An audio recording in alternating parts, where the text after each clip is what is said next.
Hello, everybody. It is your girl Presh, and I'm back with another video. So don't forget to comment, like, subscribe, hit the notification bell button so you never miss a video when I do upload. It is a stinking glare. There we go. When I do upload, don't forget to share my videos wherever with whoever so they know you rocks with your girl. Shout out to my 118 subbies. I love each and every one of you. Do not forget, y'all, when y'all are watching my content, because there's a plethora of content, to hit the thumbs up button as well. That helps the algorithm so more people can be able to find me, because it'll be like, well, people liked this as well when you're watching certain things that kind of correlate to the things that I watch. Okay, the things that I on my channel, my videos. So thank y'all. But shout out to my precious babies and my baby boos, each and every one of you. Also, if you have been watching but have not subscribed yet, why not?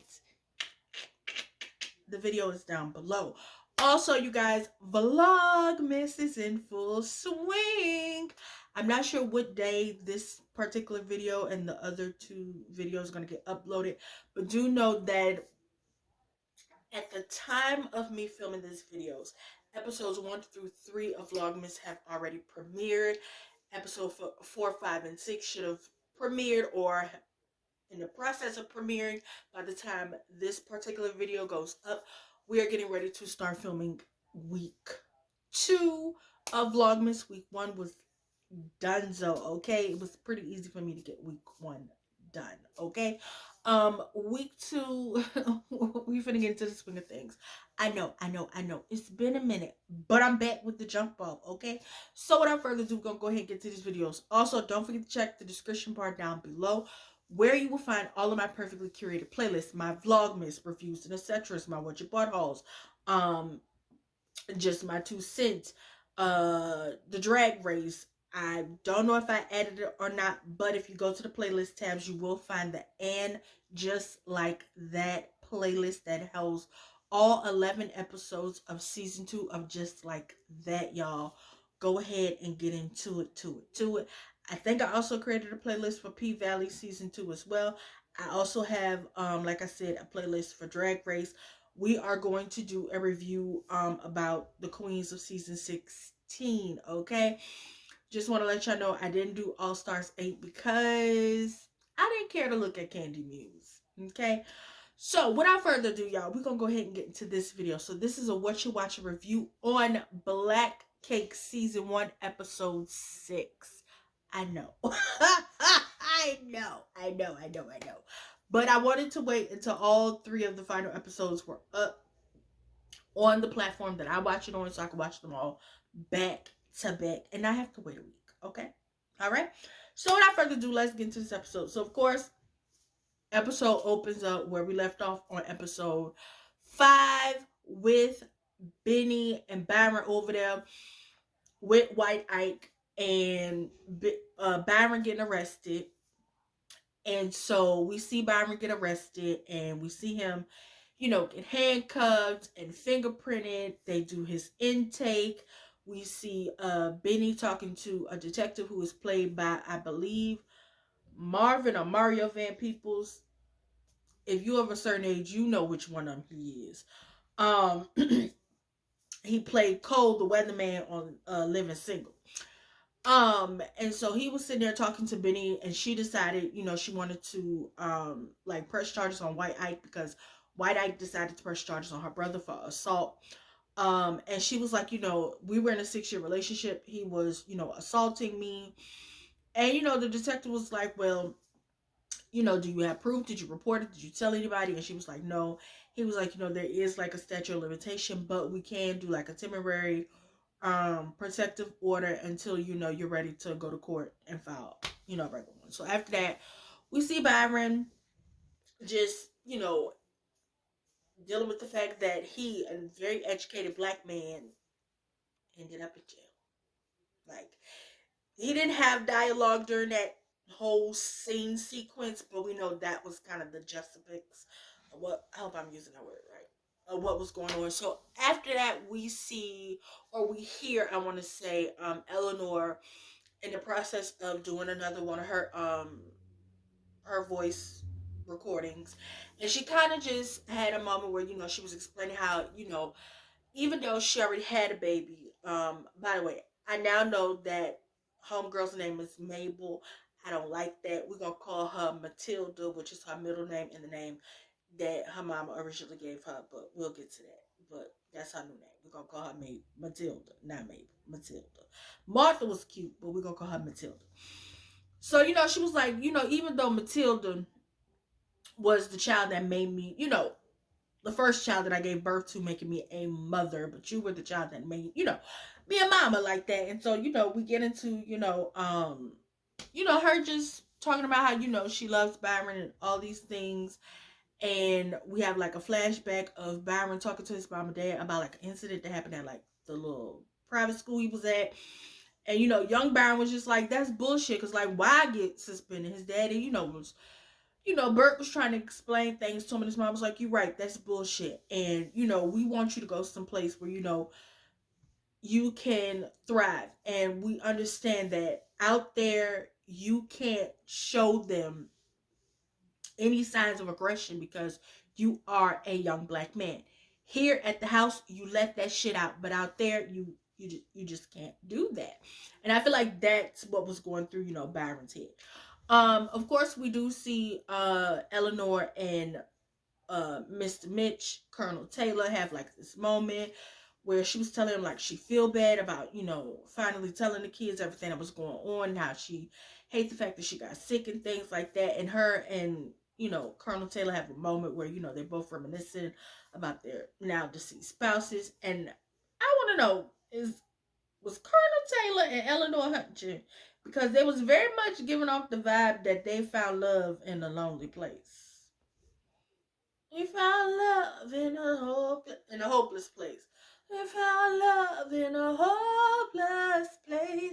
Like, was I the only one that caught the vibes from Eleanor and Colonel Taylor? Okay. After that, and he also gave her advice about, tell the kids how, they made you a better mother, what you learned from them by being their mother. And so then she started talking to Benny. And so after that, we see Colonel Taylor, like I said, he go get Byron out. We find out that White Ike decided to drop all the charges. And so, he tell him to go home while he double check and make sure that all the charges was dropped, all the paperwork get done, because we ain't got time to play games with White Ike. So as they leaving out or whatever, and Byron was like, if Mom would have saw me in there, she probably would have threw a fit. And Bennett was like, baby, she had no right to be upset, and we just not finding out her confessions from the grave like she Usher. These are my confessions. Just when I thought I said all I had to say. Like, no, ma'am. And so, she was like, but if she was here, she would tell us we had every right to be upset. Now, come on, let's go home.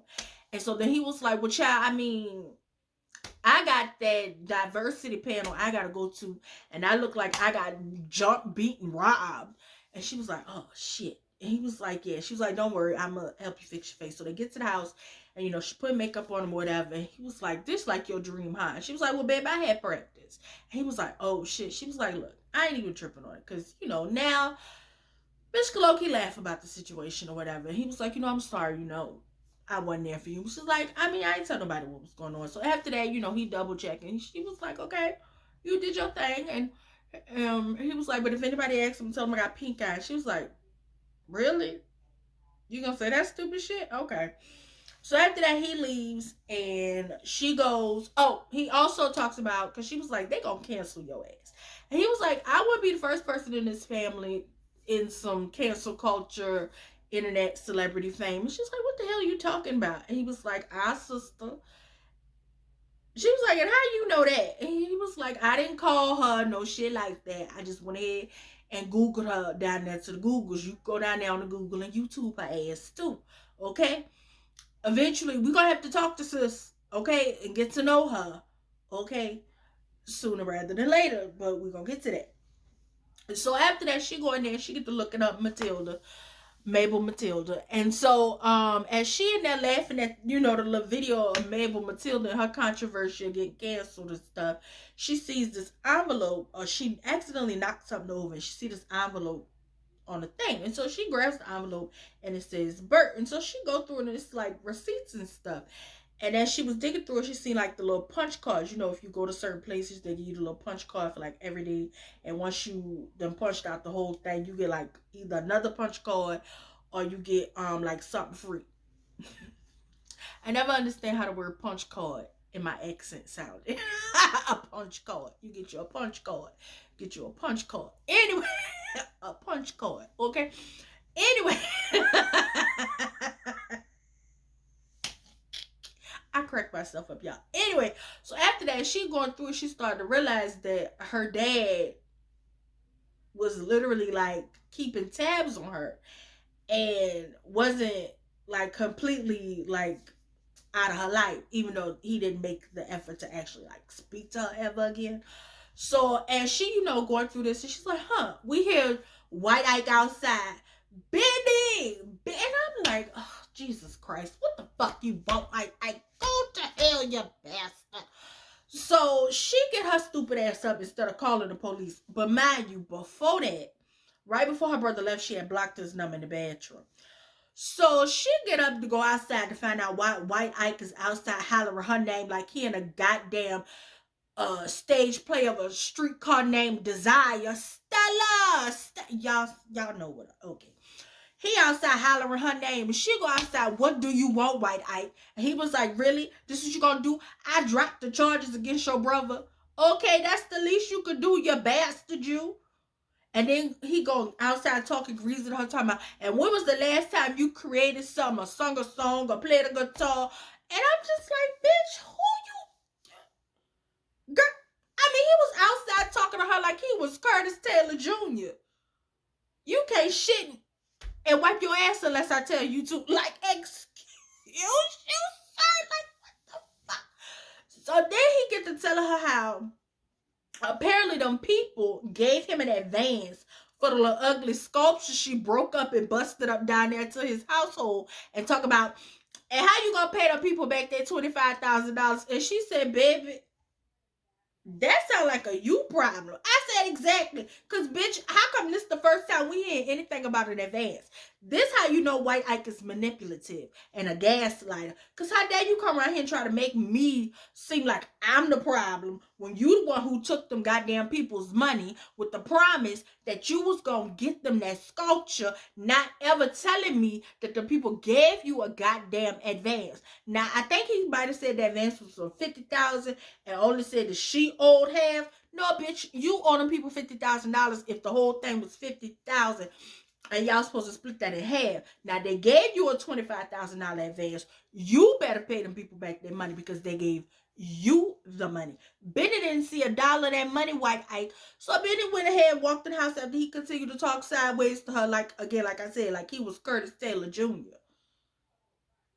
Like, listen, there's a song here in my heart. Like, if you don't get the fuck on, who you think you is? Like, sir, go to hell. Step into the bastard bastard. Get on now. So of course he's still outside hollering her name and shit, talking greasing her. She crying and locking the door. And I'm like, girl, call the police. You have an order of protection on him. Call the popo, Benny. Call the police, bitch. Why is you standing here? 911. Someone please call 911. Benny, call them people, baby. Call the people. Call somebody. Call your brother. Shit. Call, well, no, because repeat offense. Anyway, after that, we see Byron down there at the diversion of the diversity, the panel where he got to speak on behalf of the coloreds to the whites. That. And so it's a whole bunch of white scientists, and I think it was a couple females, but they were still white. And his boss, supervisor, co-worker man, or whoever the fuck that John Jingle Jim Muhammad Smith, or whatever that man name is. And they asking everybody questions, and John Jingle J. Muhammad Smith was saying something. And so this black girl get up and she asks Byron a question, like, how does it feel being the only black scientist in the institute or field where he is? And he was like, that's a good question.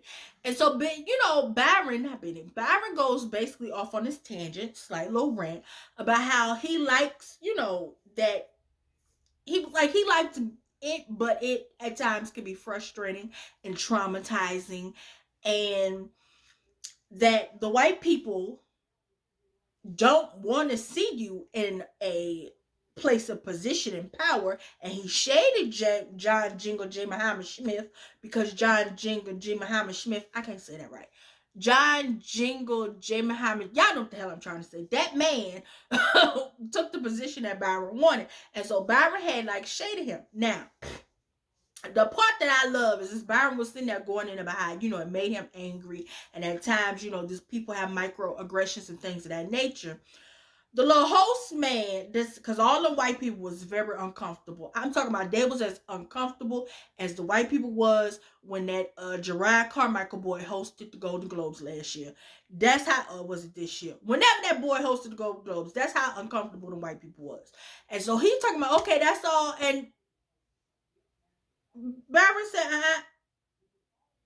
like Taraji did the man at the Golden Globes that year. You gonna wait. I'm not done. You gonna wait. And so, as you know, he continued to go on his rant.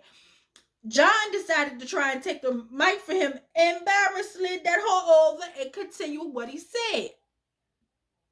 And after that, he was like, thank you, or whatever he said. And everybody, I said, I know that's right, Byron. You better stand up to them crackers, them soup cookies, the microaggressive ass people. I know that's right. But baby, them white folks was uncomfortable. All of them to the right of him had that face like, y'all gonna shut this nigga up? Y'all just ain't nobody gonna tell that nigga to shut up? Y'all just gonna let this nigga talk? I thought he was a house nigga. He not a house nigga. Sound like he a little field niggerish to me. Nigga sound like, yeah, bitch. Byron said he's sick of y'all. All of y'all. So, of course, the little clip go viral. It's everywhere. Everybody talk about it on the Twitters and the Instagrams and the Facebook. Everybody was like, it was fire. This was lit. Go ahead. Like, Dr. Byron did that. After that, we see Byron pull up to, back to the house. And so, you know, he see all the stuff or whatever. And so, he called Lynette, Olivia as I call her. I couldn't find out the half her name is Lynette, but Olivia, because everybody got a new name. So he called Olivia, and I guess she didn't answer the phone. He might have texted her, whatever the case may be. And as he was sitting in the driveway, a black Range Rover, you know, black tinted windows and everything, pull up. Now mind you, Benny in the house cooking and jamming and partying, baby. She don't hear nothing. She oblivious to the world. And so he just her like, where you at? You at the house? Bitch, you didn't call Steve over here, did you? Who the fuck is this in this car? So, you know, Barry get out the car because he's like, bitch, I'm going to have to fight again. And you know what? The white people that tried me, you know what? I'm ready to fight again. So he get out the car, whatever. And then he go to the house and she was like, Betty was like, Byron, oh my God, you ready to drink?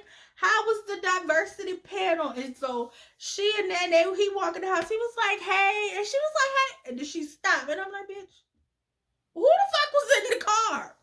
Child, it was Mabel Martha Matilda Martin. That's who it was, child. That's who it was. I said, bitch, when did Mabel get on? What? When did Matilda get on the aeroplane? Because when did this? I didn't see her book no flight. I didn't see her pack no bags. When the fuck did Matilda get on an aeroplane from London to the United States, honey? I was like, I know y'all playing with my good nerves. No, ma'am. So she was like, Benny, this Mabel Matilda, that's Benny. And baby Benny just stood there on some, who the hell is going on? There's a stranger in my house. Like,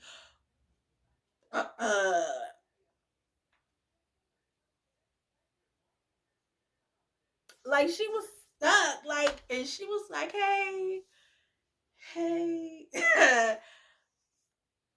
Matilda Maple, Matilda. Hey. Girl, yeah. And he was like, so baby Byron started playing this shit like an older child does. And he was like, yeah, girl, set an extra plate at the table for Martha and maybe for Mr. Mitch too, because we're gonna have to call him. And yeah, because you hungry, right? She was like, you know what? I do need to eat because I was on the airplane for a day. And yeah, and so Benny was still stuck, and they was like, Benny, she was like, yeah, I got it. Yeah, and so she was like, well, can I use Shalou? And he was like, yes, down the around the corner. She was like, oh, okay. And so she walked out into the hallway, and so Benny was like, bitch, what the? And Byron was like, you gonna have to talk to her eventually. So they go over there to the cabinet. And so she's standing there looking at the picture, of the whole family, Eleanor, Bert, Gibson, and Byron and Benny B&B. And so, she like, and they was staring at her. She turned around. They was like, I was like, Lord have mercy. So she go up to the bathroom and they just like, what is going on? So then we see them all sitting down at the table and it is awkward. So, maybe Matilda was like, girl, is Mr. Mitch coming? Cause how far he live from here? TikTok, bitch, TikTok. Like, this is awkward. I don't know y'all. Y'all is strangers. And so, her and Benny get to bonding over the food or whatever, and how, Byron don't know nothing. And as you know, they sitting there bonding, she was they was bonding over food and how, Benny a good cook and all that jazz. And so, she tucked her hair behind her ear. And Byron and Benny kind of like paused and stared at her. And Mabel Matilda was like, what? Like, why the fuck are y'all looking at me like that? Like, she ain't said, but that's what she was thinking. And it was like, you tuck your hair behind your ear like Ma. It's like, yep, that's exactly like Ma. And she was like, oh. He was like, our mom. Our mom. Well, your mom. Our mom.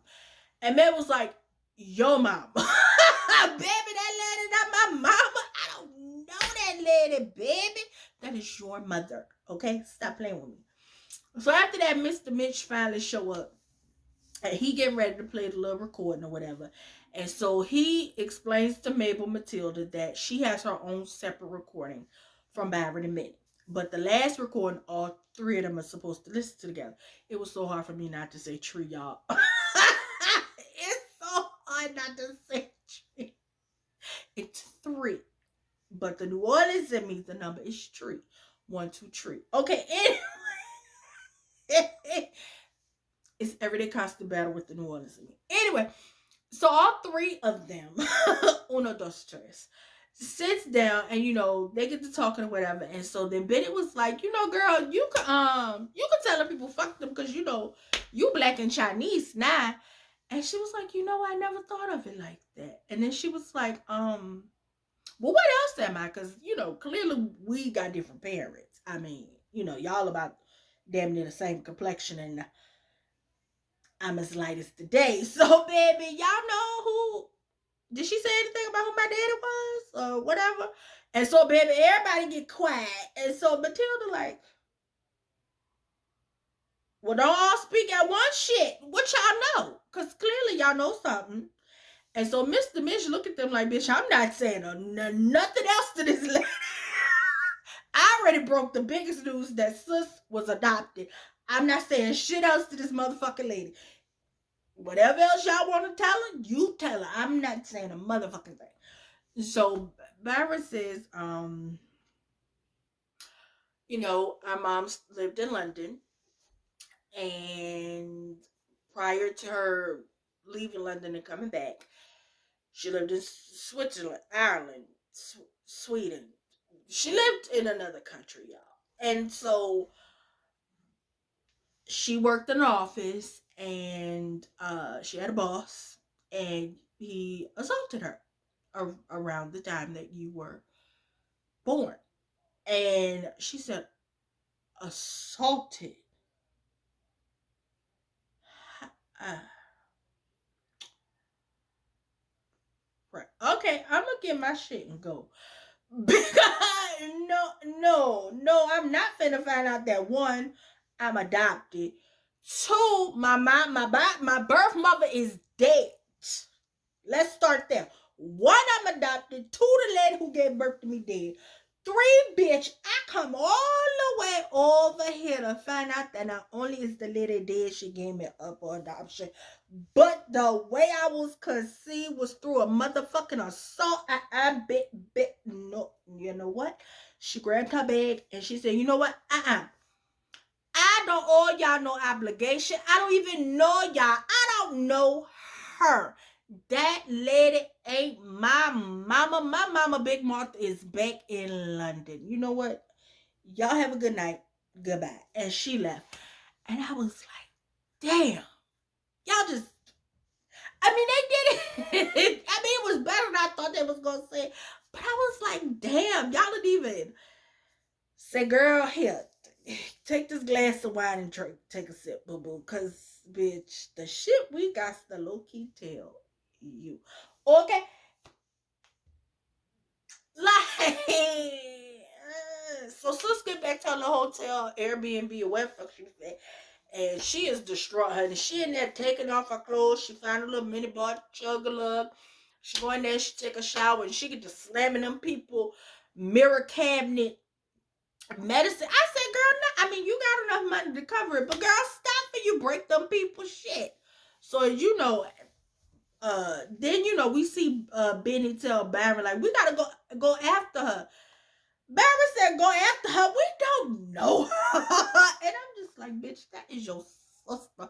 And he was like, no. And she was like, imagine if y'all would have came after me. Like, I'm not finna let what went down with me happen to her. And so she hands her brother the little envelope. She was like, did you know about this? That dad was literally driving around the cafes near my damn house, at the cafe across the street from my house, and didn't even come and say nothing to me. No, we not doing this. I'm finna go find Martha, Matilda, Mabel, and talk to her. Cause no. So of course, in between that, we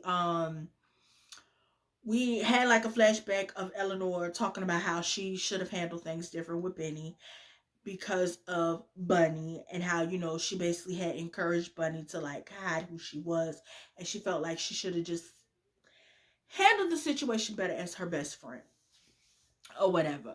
And so of course, Benny go over there to talk to her or whatever. And Mabel Matilda was like, baby, I already changed my flight. I'm getting the fuck up out of here. Cause bitch, this is too much. I got to get the fuck. I gotta get the fuck. No, baby, no. So she was like, look, I went ahead and bought us some food, bitch. Cause you told me you liked the breakfast for dinner or whatever. And I got you some of this Jamaican food from the authentic Jamaican place. I seen a little granny lady making myself.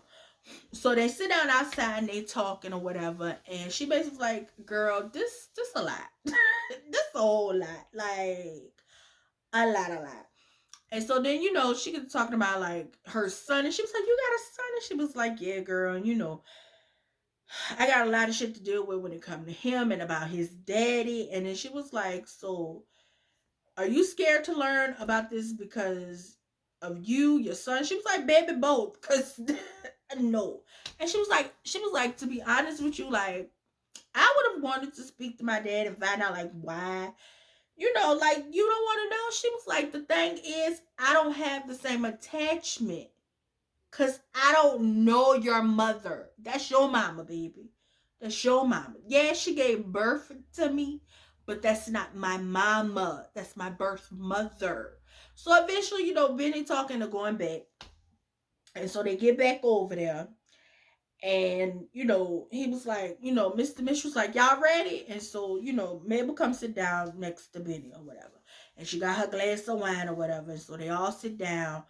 And Mr. Mitch pressed play, and we hear Eleanor ask. She said B&B, and she tell him she love him, whatever. And then she said to Mabel Matilda, she said, I did not want to give you up. The moment I held you in my arms, I knew you were mine.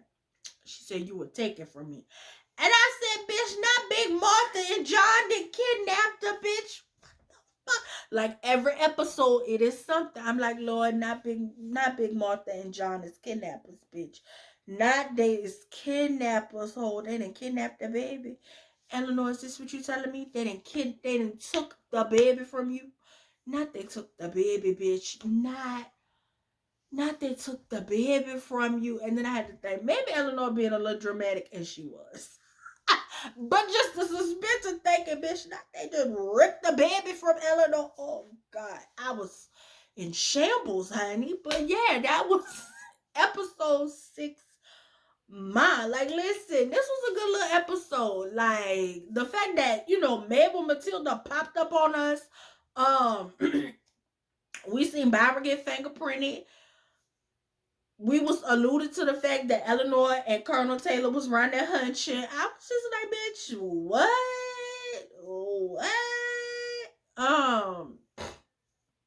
The fact that like I said, Martha, Mabel, Matilda popped the fuck up on us, like, hey, like, ma'am, surprise, surprise. But bitch, Eleanor had the real surprise for that ass. Listen, baby, Eleanor is bothering me beyond the grave, honey. I cannot. But yeah, y'all, this episode was very good. Yeah.